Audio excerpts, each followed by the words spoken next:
Estamos con una serie muy interesante titulada Conociendo el fin de los tiempos. Esta parece que es la sexta o la séptima conferencia, pero estamos en una serie en la que estamos tratando de investigar de una forma minuciosa, detallada, profunda en la Biblia, si realmente la Biblia tiene o nos da el 100% de seguridad, no del día en la que Cristo viene, ni del arrebatamiento, sino si encontramos en la Biblia la seguridad de que realmente nos encontramos en la última generación, en los últimos tiempos. Y hasta ahorita lo que hemos estudiado, les recomiendo las conferencias anteriores, hemos llegado a un punto, ¿verdad?, donde estamos así expectantes, porque es impresionante cómo Dios escogió a la nación de Israel para que se convirtiera en el termómetro de Dios.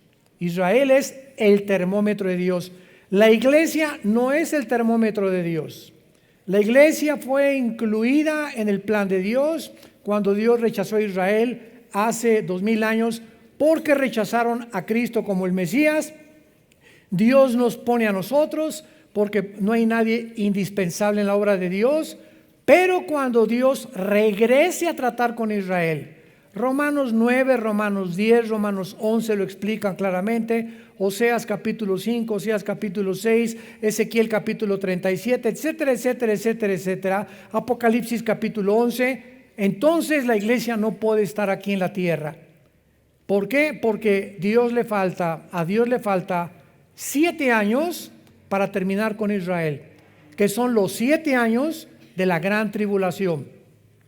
Cuando Dios le dio la profecía a Daniel, capítulo 9, versículo 24 al 27, que se conoce como las 70 semanas de Israel, Dios le dijo a Daniel muy claramente: Israel se encontraba en un punto muy delicado de su historia, porque los 70 años que se habían profetizado Jeremías de que Israel iba a pasar en Babilonia cautivo, exiliados, estaban a punto de cumplirse. Entonces Daniel se pone a orar: Señor, te pido que me digas cuál es el plan ahora, ya vamos a regresar a Israel, ¿cuál es el futuro de nosotros? ¿Seguirás tratando con nosotros? ¿Seguimos siendo tu pueblo? Etcétera. Entonces el ángel Gabriel, que es el mensajero oficial de Dios en el Antiguo y en el Nuevo Testamento, porque es el que se le apareció a María, el que se le apareció a todas las demás personas, a José y a María cuando iban escapándose a Egipto. Gabriel le dice a Daniel: 70 semanas están profetizadas o destinadas para, escuchemos con claridad, la ciudad de Jerusalén y el pueblo judío.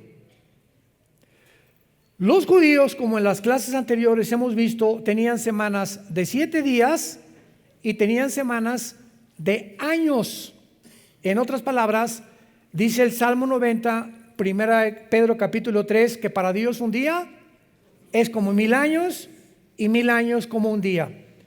Si nosotros calculamos que de Adán a nuestros días han transcurrido aproximadamente 6000 años, nos encontramos así de que venga el Señor por nosotros. De Adán a Abraham hubo casi 2000 años. De Abraham a Cristo otros 2000 años. Y de Cristo a nuestros días llevamos 2000 años aproximadamente. Aunque estos periodos de tiempo, cuando se cambió el calendario lunar de los judíos de 360 días al calendario solar por el Papa Gregorio en los primeros siglos de la era cristiana, tenemos un calendario diferente al bíblico, porque el bíblico es de 360 días, es el lunar. Ellos rigen el calendario de acuerdo a la luna, no al sol, nosotros al sol. y nuestro calendario se le aumentaron 5 días, minutos y segundos, 365 días. Muy bien, pero aún tomando en cuenta todos estos días que se aumentaron al calendario, más los años bisiestos, etcétera, etcétera, nos encontramos verdaderamente en el borde, ¿verdad?, en la orillita ya de que la consumación del plan de Dios para su iglesia llegue a su término. En cualquier momento, millones de seres humanos desapareceremos de este planeta. Mientras viene este evento, el diablo, el Satanás, que tiene control sobre la materia, sobre la energía, y esto nos lo revela la Biblia, el poder impresionante de la materia, de las neuronas, del cuerpo humano, de los genes que tienen los demonios, que están avanzadísimos a nuestra genética, a la neurología, etcétera, etcétera. El mundo tiene que comenzar a entender que cuando desaparezcamos millones de personas, ¿qué van a contestar los científicos ateos? O los secularistas o los mundanos. Se los llevaron los ovnis. Increíble, el Vaticano tiene una oficina para la investigación de los ovnis y el Papa Francisco declaró que si venían, a lo mejor la muerte de Cristo los iba a perdonar también. Cuando, discúlpeme, ¿verdad?, pero la teología nos muestra que la redención de nosotros se debió a una maldición hace 6,000 años en un huerto del Edén, y que Jesús tuvo que hizo hombre y hacerse carne para romper esa maldición, porque solo Dios la podía romper. Entonces, si hay extraterrestres, como dicen los marcianos, lo que sea, la redención de Jesús no se podría aplicar a ellos. Esto es una barbaridad teológica. Número 2, las Naciones Unidas tienen una oficina ahí dirigida por una mujer de la India, una hindú, que está investigando por órdenes del Consejo de Seguridad a los objetos voladores no identificados. Y en el estado de Colorado, el Vaticano tiene un telescopio que es de los más grandes del mundo, y el telescopio se llama Lucifer, dedicado a buscar extraterrestres o hacer contacto posible con el mundo cósmico. ¿Qué dice la Biblia ante todas estas situaciones? Bueno, la Biblia es muy clara. La Biblia dice que efectivamente hay extraterrestres, pero no son marcianos, ni jupiterianos, ni venusinos, ni plutonianos. Son ángeles caídos, entes espirituales, entidades espirituales que están poblando el universo cósmico y que están interesados en que nosotros creamos que realmente algún día alguien del espacio, y ese alguien ya vino hace 2,000 años, pero no lo reconocieron. Que venga alguien del espacio, ya no es Jesús, ahora quieren un extraterrestre para que venga a la tierra y nos dé ideas, o tal vez que nos comunique buenos prospectos para acabar con la pobreza, erradicar con la injusticia, el problema climatológico, etcétera, etcétera. Y es increíble la burbuja de utopía, en la que el mundo se encuentra, ahora sí, con sueños, quién sabe de cuál fuman o de cuál se inyectan, para llegar a creer que algún día el mundo mejorará con la intervención de los ovnis. Entonces, estos ángeles caídos, como hace poco una persona me dijo que es especialista en ovnis, ¿por qué ustedes no creen en los ovnis los cristianos? Y le dije, claro que creemos en los ovnis. Hay documentos científicos, así como hay videos buenos, hay videos falsos, hay fotos, hay testigos de astronautas.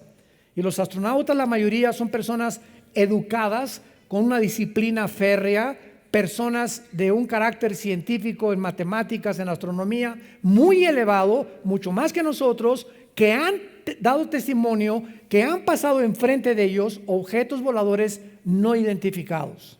Solamente hemos visto algo que pasó, que rompe la barrera del Mach 1, Mach 2 del sonido, y es lo único que podemos testificar. Es algo incomprensible y que la ciencia no puede todavía determinar. La Biblia nos revela que los ángeles caídos tienen el poder de materializar la energía. ¿Qué quiero decir? El diablo puede hacer que esto comience a levitarse, puede hacer que tú oigas sonidos de cadenas en el techo de tu casa, que tu televisor se prenda sin que nadie lo prenda, que las ventanas de tu casa se comiencen a doblar, que puedas comenzar a oír voces que te diga mata a esa persona, o envidia a esta persona, o tú no eres nada y te vas a morir y te queda muy poco de tiempo, nunca te vas a casar, te vas a sacar como Gutierritos, etcétera, etcétera. Y estamos influidos por voces que tú dices, ¿de dónde vienen estos pensamientos? Vienen de demonios. Por eso dice la Biblia, Romanos 12:2, que renovemos nuestra mente. Cuando en el capítulo 7 del Éxodo, Moisés llega ante el faraón y agarra la vara que traía como una prueba de que Dios era más grande que los brujos del faraón y la avienta al piso, y los brujos hechiceros de faraón hacen y repiten el milagro de que la vara, un objeto inanimado que es de madera, se convierta también en serpientes, con la única diferencia que la vara de Moisés se comió las varas de los hechiceros. Pero ¿qué nos quiere decir Dios con esto? Satanás tiene el poder de materializar la energía y hacer que algo recobre aparentemente vida. Entonces, esto es impresionante a la luz de lo que la gente trata de buscar a través del conocimiento científico. Entonces, ¿qué cosa es lo que estamos viendo en el cielo? Es real. Sin embargo, si lo quieres apuntar, los ovnis son la materialización de la energía satánica. La materialización de la energía satánica. Ellos pueden hacer aparecer un avión, un globo, pueden producirte visiones, pueden producirte lo que le llaman en Alcohólicos Anónimos el delirium tremens, que tienen los borrachos que ven objetos y ven monstruos y le llaman delirium tremens, que están tremendamente influidos por visiones o cosas que se les aparecen, que es real, son demonios. Entonces, esto que está pasando desde 1946, 2 años antes de que Israel se independizara como Estado soberano, comenzaron las apariciones de los ovnis que se han multiplicado hasta nuestros días.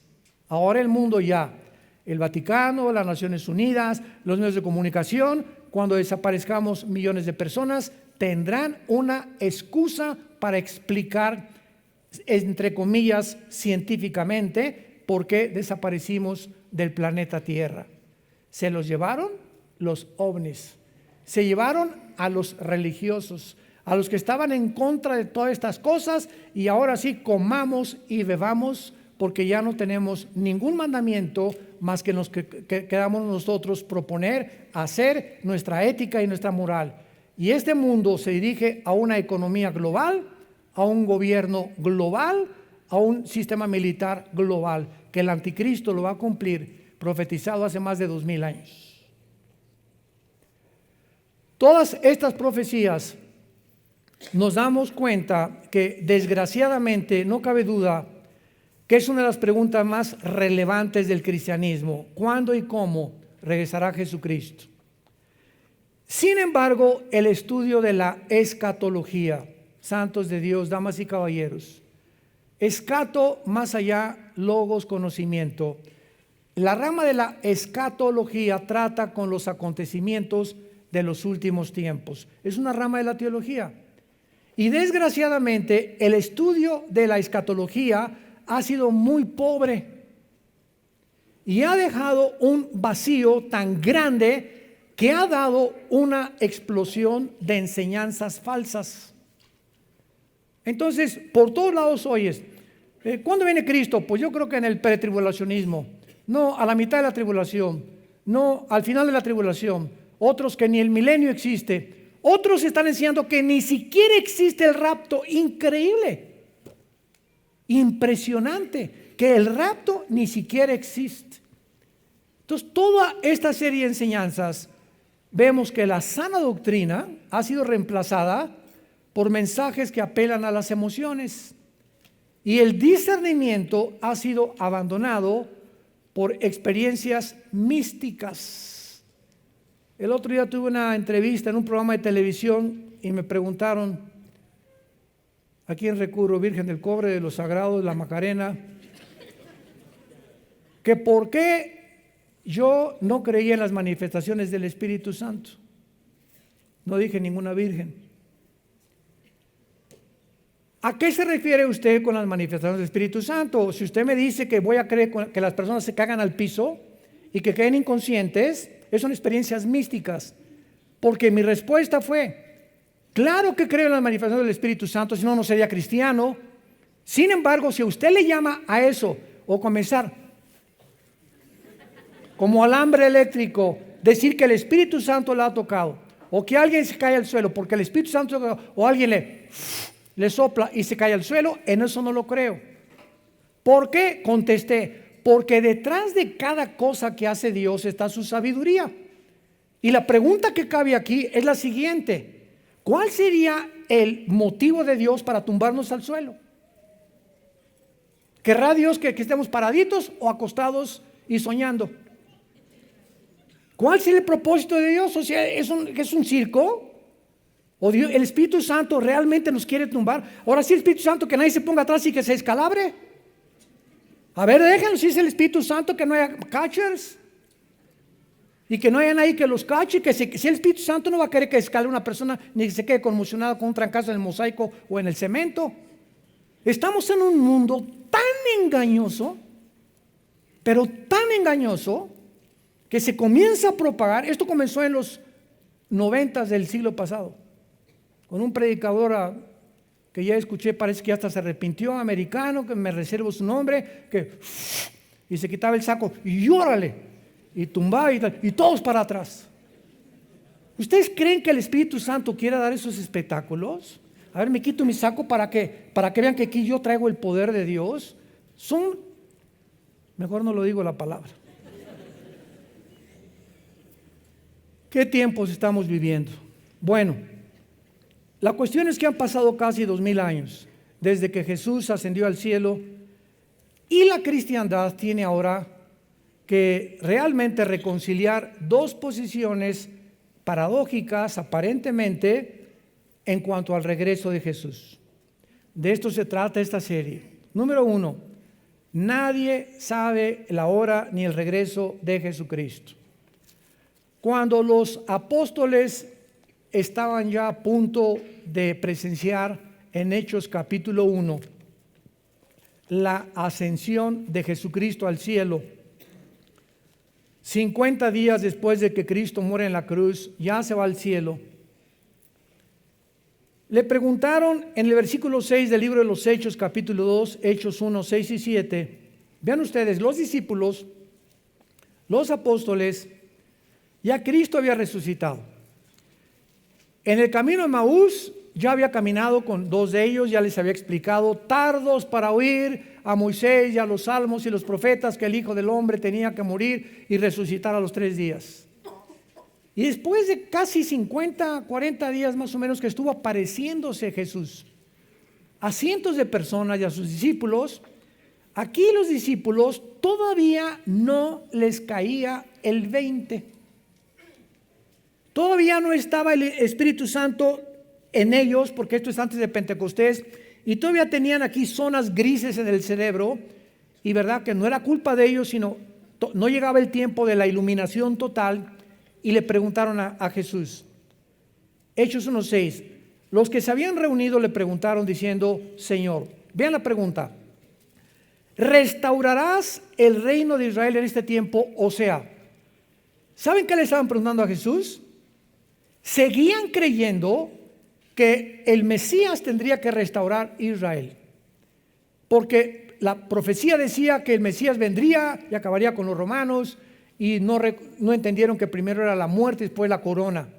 Cristo tenía que morir primero y después tenía que resucitar. Estaban interesados en el reino de Israel. Ahora, también es lógico, porque a los gentiles, a nosotros, no se nos había predicado todavía el evangelio. Entonces ellos todavía no tenían conocimiento de la iglesia, que ya Jesús en los evangelios les había dicho: voy a edificar mi iglesia. y las puertas del infierno no prevalecerán contra ella. Pero lo importante es la respuesta que les da Jesús. Versículo 7. Y les dijo: no les toca a ustedes saber los tiempos o las sazones que el Padre puso en su sola potestad. A los que les interese, apunta estas dos palabras que en el original griego se tradujeron al español tiempos o sazones. La palabra tiempos es la palabra cronos, C-H-R como suena, O-N-O-S. De ahí viene la palabra cronología. No les toca a ustedes saber la cronología. Y la palabra sazones es la palabra kairos, con K. Y esta palabra, los sazones, significa el tiempo específico. Se los voy a explicar. Nosotros tenemos un calendario. Yo ahorita, por ejemplo, ya comencé mi calendario para el año que entra. Enero, febrero, marzo, abril, y ahí voy apuntando las fechas, los compromisos, las responsabilidades, ¿verdad? Entonces, todo lo que está en este calendario es mi cronología. El tiempo que yo estoy dividiendo para que en el siglo XX, en el año 2020, yo pueda saber exactamente qué compromisos tengo con el doctor, por acá, por el viaje, lo que tú quieras, cumpleaños de mi familia, bla, bla, bla, bla. Ok, eso es la cronología. El tiempo completamente panorámico. Kairos es el día de tu cumpleaños. Es un día específico, es el día de la independencia, es el día del pastor, o es el día de la Biblia, o es el día, Navidad ahorita el 24, son kairos, o sea, son días específicos. Cristo dijo: no les voy a decir ni la cronología, ni el tiempo específico, o sea, el día en que mi hijo regresa. Y como no les voy a decir nada, recibirán poder cuando el Espíritu Santo venga sobre ustedes y me serán testigos. O sea, no se preocupen tanto por el tiempo, sino por hablar de mí. Ahorita en Navidad, si eres cristiano, te vas a parar en la cena de Navidad. Y ahí va a estar tu compadre, el que le dicen, ¿verdad?, el guajolote de Tlalnepantla, y tu comadre, y borrachos o familiares que tenemos, ¿verdad?, todos que no están en Cristo, etcétera, etcétera. Te vas a parar tú. Ahorita nos están llegando correos: ¿qué digo? ¿Cómo que qué dices? Te vas a parar. Tengo una semana en Cristo. Con esa semana en Cristo, familiares, permítame un minuto. Quiero decirles que hace 2000 años un hombre murió en una cruz. Y nunca digan: el pastor dijo. La Biblia dice: no nos metan a nosotros, porque aparte nos meten en problemas, ¿no? El pastor me dijo que te dejara. Imagínate nada más. La Biblia dice que un hombre murió hace 2000 años, que fue crucificado, enterrado y resucitó a los 3 días. Es todo lo que tienes que decir. ¿Ya te lo memorizaste? Nada más. Y que cualquiera de ustedes ahorita en esta cena que quiera invitarlo a su corazón, él entra a vivir en tu vida. Nada más. Porque la palabra en la cruz es locura a los que se pierden. 1 Corintios 1. Y estas poquitas palabras, pero tienes que mencionar: fue crucificado, fue enterrado y fue resucitado. 1 Corintios 15, el 1 al 4. Este es el evangelio. Si tú te paras en Navidad, peace and love, Dios los ama a todos, Dios es bueno y Dios quiere lo mejor para todos ustedes, bendiciones. ¿No quieren aceptar a Jesús? Nadie va a entender lo que les dijiste. ¿Cuál Jesús? Yo tengo un familiar que se llama Jesús. Una señora me dijo: yo también creo a Jesús. Le dije: ¿el de la Biblia? Si usted cree Jesús de la Biblia, usted sigue al Jesús de la Biblia. Pero el Jesús que usted está me diciendo, 1 Corintios 11, del 3 al 4, dice: si alguno recibe a otro Jesús que no es el de la Biblia, o otro espíritu, no es realmente de Dios. Vean qué sutil está esta cosa. Yo creo en Dios. Pregúntale: ¿en cuál? Los hindúes tienen 6 millones. Yo creo en Jesús. ¿En cuál Jesús? ¿El de la Biblia? ¿Lo estás siguiendo? ¿Sigues al Jesús de la Biblia o te has hecho tu propio Jesús? Y lo sigues cuando te da la gana, cuando te conviene, y has puesto tus 10 mandamientos sin tomar en cuenta al Jesús de la Biblia. ¿Ven cómo es la gente? Entonces tenemos la responsabilidad de ser testigos en cualquier momento, y más en esta época tan importante donde los corazones están preparados para recibir a Jesucristo. Muy bien. Veamos ahora claramente que un estudio cuidadoso de la Biblia nos va a mostrar esta grande equivocación de que el rapto y la segunda venida es lo mismo, de que la iglesia va a pasar la gran tribulación, etcétera, etcétera. Es imposible que la iglesia atraviese la tribulación. En la profecía de las 70 semanas, si es en años, ¿cuántos años estamos hablando? 70 por 7. ¿Cuánto es? 490 años. Daniel, apúntale Daniel y apúntenle todos. Los últimos 490 años que quedan de historia son para Israel. Los últimos les doy 490 años más de que yo trato con ustedes. Daniel, atención. Desde que venga la orden de restaurar la ciudad de Jerusalén, que vino en Nehemías, el libro de Nehemías capítulo 2 del 1 al 4, por el rey Artajerjes de Persia, que ahorita es Irán. Cuando se dé la orden de restaurar Jerusalén hasta que muera el Mesías, habrá 483 años, o sea, 69 semanas. ¿Me van siguiendo con cuidado? 69 semanas de años son 483 años.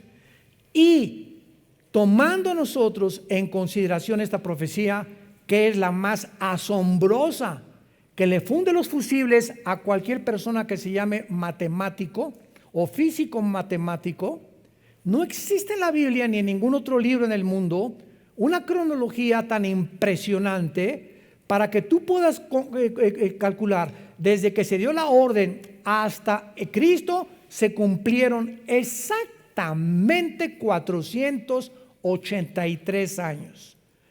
¿Cuándo se cumplió el final de la profecía? Cuando Cristo entró en su burrito a Jerusalén, el domingo de Ramos, y a los 5 días lo crucificaron. Ahora bien, 483 años se cumplen. Al cumplirse los 483 años, Israel rechaza al Mesías. No te queremos, que la sangre, sí, que la sangre de él caiga sobre nuestras cabezas. Y entonces Dios cierra el reloj contra Israel y deja de tratar con ellos y se vuelve a otro grupo, a otra entidad que se llama la iglesia, que somos nosotros. Entonces, cuando los judíos, Cristo fue judío, Abraham, Isaac y Jacob fueron judíos, Judá, de donde vino Cristo, era judío, los primeros cristianos eran judíos, y los judíos fundan la iglesia. Pero ahora les dice el Espíritu Santo, ya no les prediquen más que a los gentiles, y comiencen a expandir este evangelio a todas las naciones, ya no solamente a Israel. A Israel, dice Dios, ahí lo dejo, guardadito, sentados en la banca, y no van a jugar mañana contra el América. Cuando un jugador lo pone en la banca, no significa que está descalificado, simplemente lo tiene el entrenador ahí guardado para meterlo al minuto 30, al 40, de acuerdo a la consideración física del coach y de su estrategia. Entonces así Dios ha puesto en la banca a Israel, y en el tiempo de Dios los va a meter al juego cuando nosotros seamos sacados ya de aquí. Por eso es imposible que la iglesia esté en la tribulación. Ahora bien, de 483, ¿cuánto falta para 490? 7 años. Estos 7 años son los 7 años de la tribulación, que no es para la iglesia. Gabriel le dijo, son para Jerusalén y para los santos. Entonces Dios tiene que en estos 7 años sacarnos a nosotros y terminar el calendario de Israel. Entonces Dios no ha abandonado a Israel. Romanos 9, Romanos 10, Romanos 11, Pablo lo explica claramente. Dios no ha abandonado a su nación y va a cumplir su propósito. Pero ¿cuándo va a ser esto? Cuando la iglesia ya no esté en el mundo. Cuando seamos sacados nosotros del mundo, Dios en estos 7 años que le faltan a la profecía de Daniel, van a ser 7 años que se van a culminar, escúcheme con cuidado, con la fiesta de Yom Kippur. o el día de la expiación. Para los que no sepan, Dios tiene 7 fiestas, que es la Pascua, la de la levadura, los primeros frutos, la Pentecostés, que se cumplieron cuando Cristo vino. 4 fiestas se han cumplido. ¿Cuántas quedan? Estas 4 se cumplieron en la primavera de Dios. Y las otras 3 que faltan se van a cumplir, las 3 que faltan, entre el mes de septiembre y octubre, que es el mes judío de Tishri. Y la próxima que sigue, la quinta, es la fiesta de Rosh Hashanah, la fiesta de las trompetas. Y lo interesante de la fiesta de las trompetas, que es la única fiesta que no tiene día donde caer. ¿Me van siguiendo? ¿Quién podría haber puesto todo esto más que Dios? Esto es impresionante. Ni los rabinos hubieran podido calcular todas estas cosas que estamos discutiendo cientos de siglos después. La fiesta de las trompetas puede caer en un día o en otro. Entonces los judíos agarran 3 o 4 días para hacer la fiesta de las trompetas, porque no saben exactamente en qué día cae. Todas las demás caen exactamente el primero o el día 15 o el día 20 del mes de Tishri. De las trompetas, ¿cuál sigue? Yom Kippur, cuando es el llamado al arrepentimiento de Israel, el día de la expiación. Y la última fiesta, el Sukkot, la fiesta de los tabernáculos, que muchos de ustedes han venido aquí y la celebramos no porque la tengamos que celebrar por obligación. No tenemos ya obligación de celebrar ninguna fiesta, ni cumplir ya sábados ni días festivos. Lo hacemos para que ustedes conozcan qué es Sukkot, nada más, pero no porque lo tengamos que hacer. Es muy diferente la obligación a una cosa para poder enseñar. ¿Y los tabernáculos dónde creen que la vamos a celebrar? En Jerusalén, en el milenio, el año que entra en junio. A ver si nos toca, ¿verdad? Nos vamos en junio el año que entra a Israel. Muy bien, entonces, a ver otra vez, ya se cumplieron 4 fiestas, la próxima es las trompetas.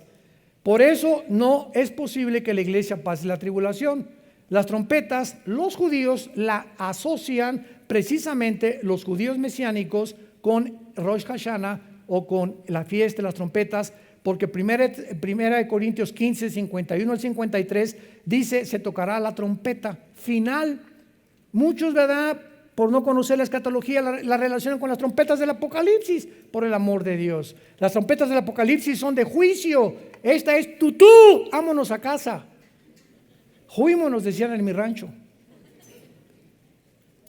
Bueno, espero que ya estén más o menos ubicados. Vamos a entrar de lleno a este estudio. Esta fue la introducción.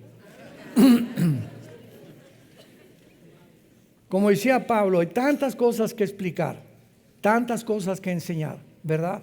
Y a veces yo le pido a Dios, Señor, dame sabiduría, por favor, para explicar estas cosas y que las puedan entender claramente tu pueblo.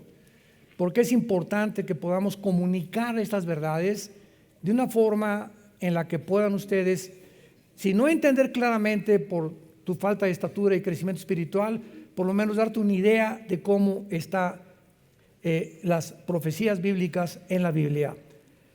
El 30% de la Biblia son profecías.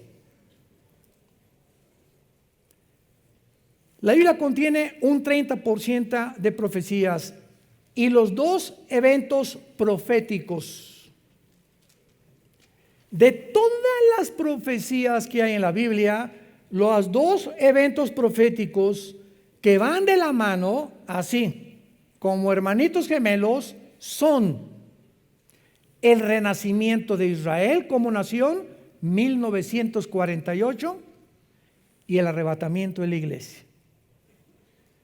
La primera pregunta es, ¿qué relación, qué conexión hay entre que los judíos el siglo pasado, el 14 de mayo del 48, regresaron casi después de 2000 años y el rapto de la iglesia?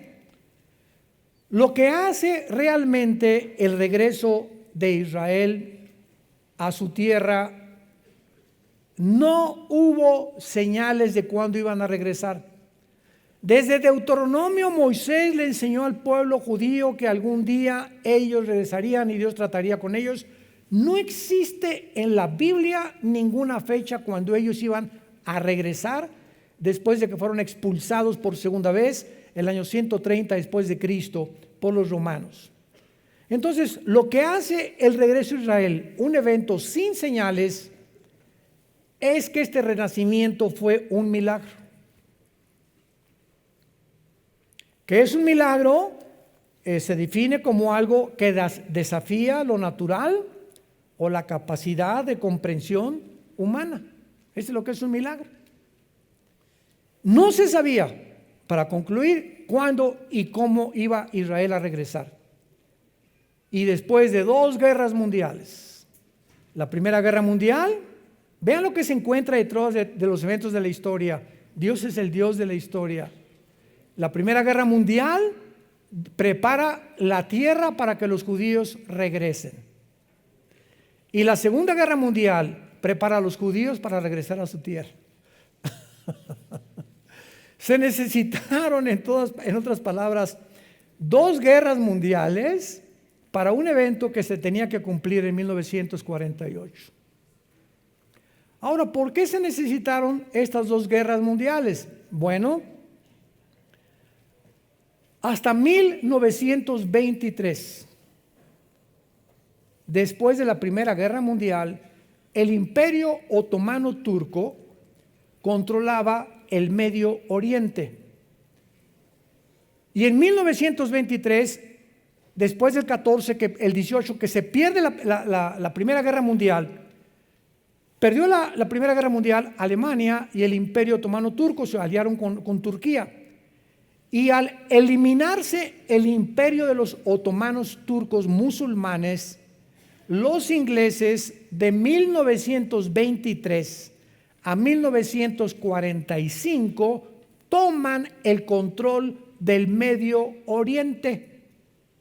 El general Allenby en 1923 entra a Jerusalén y los últimos musulmanes que quedaban del Imperio Otomano van para afuera.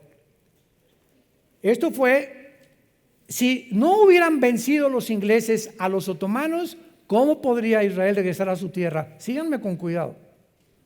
Ya vean cómo Dios prepara en la historia todo para que sus profecías se cumplan. Viene la Segunda Guerra Mundial, la persecución de los nazis contra los judíos.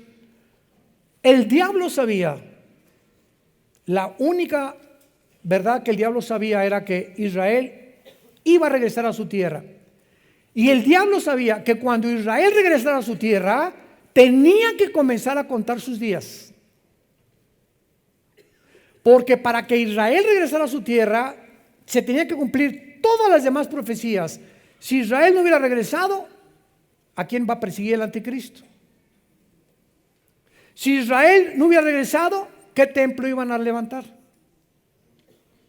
Si Israel no hubiera regresado, ¿cómo podría cumplirse la semana 70 de Daniel? Entonces, era imprescindible que Israel regresara. Y los nazis propiciaron que el mundo se apiadara y tuviera misericordia. En aquel tiempo era la Liga de las Naciones. Votaron, creo, 23 contra 12 votos, que por fin los judíos les permitieran regresar a su tierra casi después de 2000 años. Señores historiadores que nos están escuchando y señores sociólogos que nos escuchan, el regreso de Israel a su tierra es el milagro más grande de cualquier nación en toda la historia de la humanidad. No ha habido un milagro semejante donde una nación, ya no después de casi 2000 años, sino después de una sola generación, que es aproximadamente 80 años, regresar a su tierra con su religión, con su cultura, con su estado y con su idioma. No pudieron las naciones absorberlos. Los franceses no les cambiaron su idioma, ni los ingleses, ni los italianos, ni los mexicanos, ni nosotros vamos a Texas, o nuestros paisanos que ya se han ido ya no quieren hablar español. En casi una generación, 80, 100 años. Porque quieren, y esto es un fenómeno normal de la sociología, se quieren adoptar a la cultura. Y mi esposo y yo tenemos cantidad, ¿verdad? Tenemos un paisano jardinero que va cada 15 días a la casa de ustedes a cortarnos ahí el pastito de la casa y le preguntamos, ¿verdad? Oye, y el español ustedes saben que hablan o mencionan, le llaman mocho, ¿verdad? O sea, no es realmente un castellano. Y vienen sus hijos a ayudarlo a cortar el pasto y hablo con ellos y me hablan en inglés. Y le digo, ¿por qué no quieres hablar español? Y me dice, papá, es que a la escuela les da vergüenza. Quieren ya desde niños ser aceptados como norteamericanos para no ser marginados ni rechazados por el racismo que existe todavía. Y estos señores judíos, 2000 años, damas y caballeros, y regresan hablando hebreo. Cada niño que nacía, va, este es nuestro idioma, esto es nuestro idioma, esto es nuestro idioma, esto es nuestro idioma. Es un milagro porque nunca jamás se volvió a dar en la historia ni se ha dado de la humanidad. ¿Van ustedes entendiendo por qué es tan significativo, tan importante el regreso de Israel en 1948 en la relación con las profecías bíblicas? Ahora, muy bien, esto es lo que hace este renacimiento nacional, no espiritual.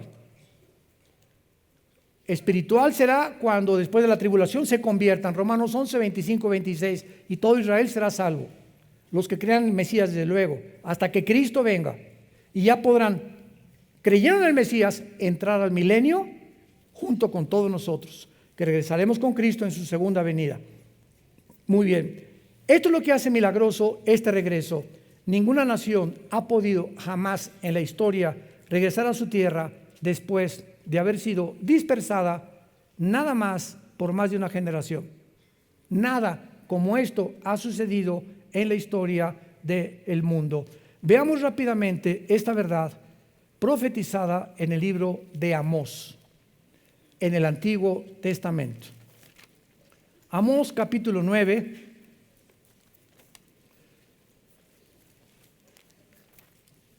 versículo 14 y 15.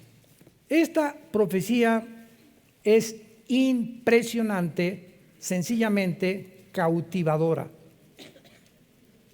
Ahora sí que de veras, la persona que no quiera creer es porque no le conviene creer. La persona que esté buscando evidencias de que la Biblia es la palabra de Dios o de que Dios existe, estas profecías le funden los fusibles a cualquiera. Voy a leerles una profecía que fue escrita hace 2600 años. ¿Cuánto? ¿Por Walter Mercado? ¿Por Nostradamus? ¿Por los astrólogos? ¿Por los profetas hebreos? Vean lo que dice Amós 9, 14 y 15. Y traeré del cautiverio a mi pueblo Israel. Edificarán las ciudades asoladas, número 1, las habitarán, plantarán viñas y beberán el vino de ellas, harán huertos y comerán el fruto de ellos, pues los plantaré sobre su tierra y nunca más serán arrancados de su tierra que yo les di, ha dicho Jehová Dios tuyo. Pongan los que les interese y trajeron su Biblia y no el periódico. Pon ahí junto a ese versículo 14 de mayo de 1948 se cumplió esta profecía. Traeré del cautiverio a mi pueblo Israel. Número 2. Esta profecía dice, todo esto es insólito, que cuando ellos regresaran iban a edificar e iban a plantar viñas. Cuando los judíos regresaron en 1948, el día 14 de mayo, y nombraron a David Ben Gurión, el primer ministro de Israel, estaba Israel, toda la tierra de Israel seca, sin flores ni árboles, no había nada. Para 1950 al 52, en casi 4, 5, 6 años de que regresaron, plantaron más de 6 millones de olivos. En una de las obras de la ingeniería hidráulica más portentosa desde una de las séptimas maravillas del mundo, que fueron los jardines colgantes de Nabucodonosor en Babilonia. Una de las séptimas maravillas del mundo fueron los jardines de Babilonia, que todavía cuando vivía Saddam Hussein dijo: le doy $1,000,000 al que pueda imitar los jardines de Babilonia en Irak. Nadie lo pudo lograr. Y nadie entiende cómo los judíos hayan podido. Tú vas ahorita a Israel y tiene más de 16 millones de árboles. Los que hemos viajado a Israel siempre llegamos a Tel Aviv, ya sea de Roma, de París o de cualquier lugar del mundo, México, donde tú le quieras ver. Pero cuando estamos en Israel o vamos a Jordania o vas a Egipto y vuelas y pasas así por el avión, ves Jordania seca, seca, seca, seca. Egipto seco, seco, seco. Líbano seco, seco, seco. Siria, Siria seca, seca, seca. Y llegas y haz de cuenta que llegas a un jardín. Y es exactamente para compararte cuando cruzas de Texas a México. Cuando volamos mi esposa y yo a Texas, seco, seco, seco, seco, seco. Y ya entras a Texas, o a Arizona, o a California, o a cualquier estado, todo verde en Estados Unidos. ¿Por qué? ¿Por qué esa grande diferencia? Todo ordenado, todo se respetan a la autoridad, etcétera, etcétera. ¿Qué es lo que hace estas culturas diferentes unas de otras? La Biblia. La Biblia. Resulta que Estados Unidos, en 1625, cuando llegaron los peregrinos huyendo de la persecución del Vaticano a Inglaterra, y llegaron a Estados Unidos, al estado de Virginia, a Rhode Island, 1625, con este libro. Y fundaron Estados Unidos con este libro. Y cuando llegaron a nosotros a colonizarnos y a conquistar México, llegaron los españoles con Fray Bartolomé de las Casas, con religión, se juntan con los indígenas y los aztecas y se vuelve un sincretismo entre religión y brujería. Y ahora tenemos eso. Tú entras a cualquier iglesia y hay gárgolas por todos lados, incienso y esto y misticismo y por acá y por allá. Me acuerdo que había una bruja llamada Doña Pachita, tu madrina. Es broma. Y me acuerdo que mi hermano Alejandro, ¿verdad? Él fue el que me vio a Cristo, es el director del ITI. Mi hermano Alejandro fue hippie. Traía su pelo hasta acá y peace and love, y ya saben cómo era la época de los 60, 70, ¿no? Y él me dice que fueron a ver a Doña Pachita, allá a Oaxaca, y a probar los hongos alucinantes. Mi hermano, gracias a Dios, que quedó bien, normal después de todo. Lo salvó Cristo, ¿verdad? Y restauró su mente y todo. Pero me platicaba, ¿verdad?, que cuando experimentaron con estos hongos alucinantes, una de las cosas que Doña Pachita tenía a San Juan Bautista, tenía a Cristo, tenía vírgenes, tenía a Nostradamus, tenía a todos. O sea, dentro de la brujería tienen sus vírgenes, tienen esto, tienen el otro, pero también tienen a sus brujos y a sus chamanes. Entonces, ¿cómo puedes reconciliar la mezcla del ocultismo con la luz? Ahorita comienza ya a despejar tu mente y a darte cuenta que esto es incongruente, pero que por resultado de la ignorancia de este libro, pues las naciones caen en lo que la mayor parte han caído. Como se acuerdan del chiste que les conté ayer en el desayuno, el Día de Muertos en México. Llega la India María con su olla de mole y se sienta junto a su muertito. Y llega también la señora Pompidou con su ramo de arroz. India bruta, ¿cuándo crees que va a venir tu muertito a comerse el mole? Y le contesta la India María: cuando venga el suyo por las flores. Tanto ricos como pobres viven una ignorancia, un paganismo, ¿verdad? Que la Biblia nos quita las vendas y nos da la luz. y de saber que un cristiano no regresa nunca al panteón. Porque Jesús dijo que es la resurrección de la vida y no hay más que gusanos y huesos.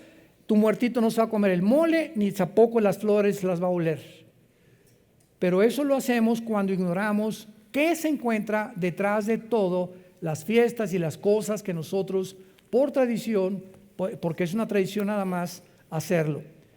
Bueno, y finalmente, vemos aquí en esta profecía de Amós que estamos estudiando, para terminar, que plantan los judíos casi 6 millones, cumpliéndose el versículo 14, y en el versículo 15 culmina esta profecía, Amós 9:15, pues los plantaré sobre su tierra, y la promesa de Dios es que cuando regresaran en 1948 a su tierra, nadie los iba a volver a arrancar.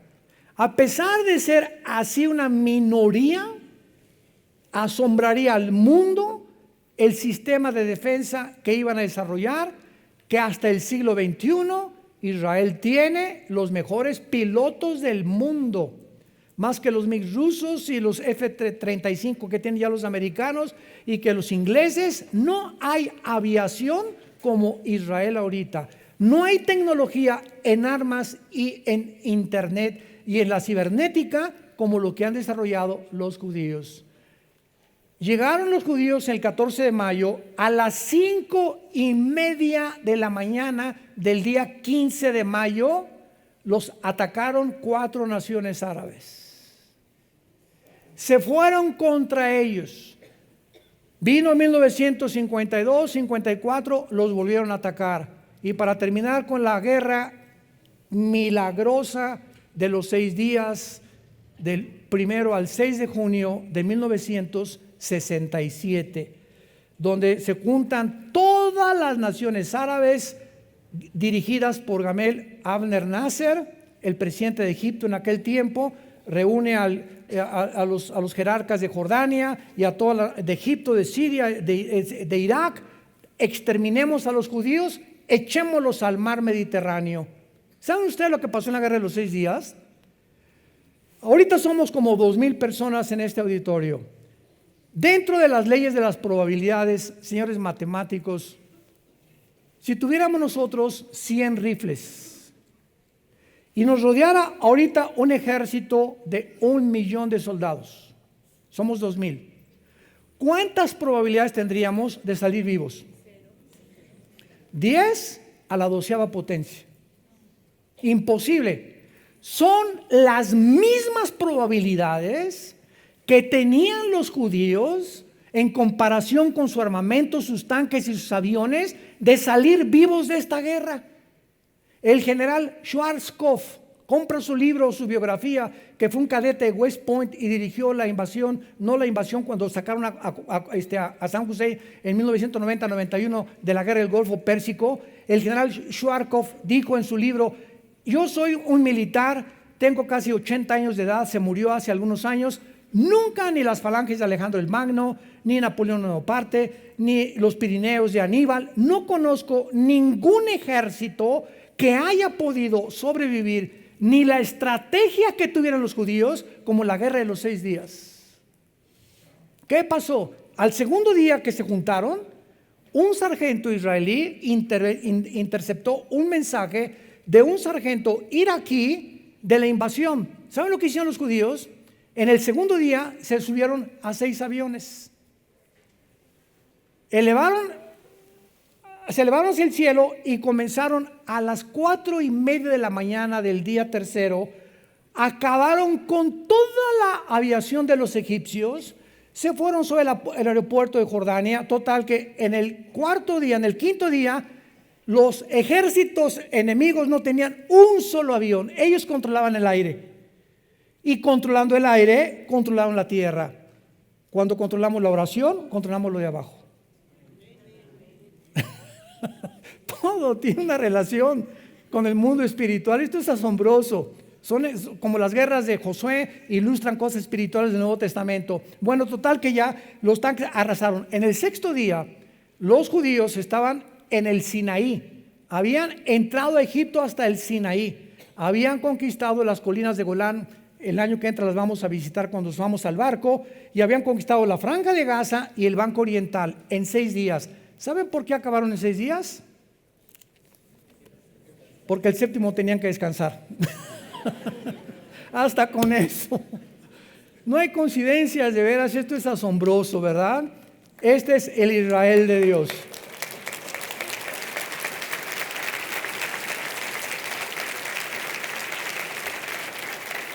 La gente no sabe esto. Tus amigos, tus familiares no saben esto. No saben todo lo que se esconde detrás de este libro maravilloso. Y es nosotros a los que Dios nos ha encargado este mensaje a las naciones, a iluminar las mentes de aquellas personas que han sido cegadas por el poder de Satanás, para que resplandezca la iluminación del conocimiento de Dios en la faz de Jesucristo, en el corazón de tus hijos, de tus familiares, de tus padres que aún no tienen la salvación. Sé un testigo fiel hasta la muerte y permanece en la esperanza a la que Dios nos ha llamado a todos nosotros hasta el final, para nunca tener de qué avergonzarnos. Te damos gracias, Padre, por esta serie, conociendo el fin de los tiempos. Vida Nueva para el Mundo y Dr. Armando Alducin Ministries presentaron El Poder de la Palabra de Dios.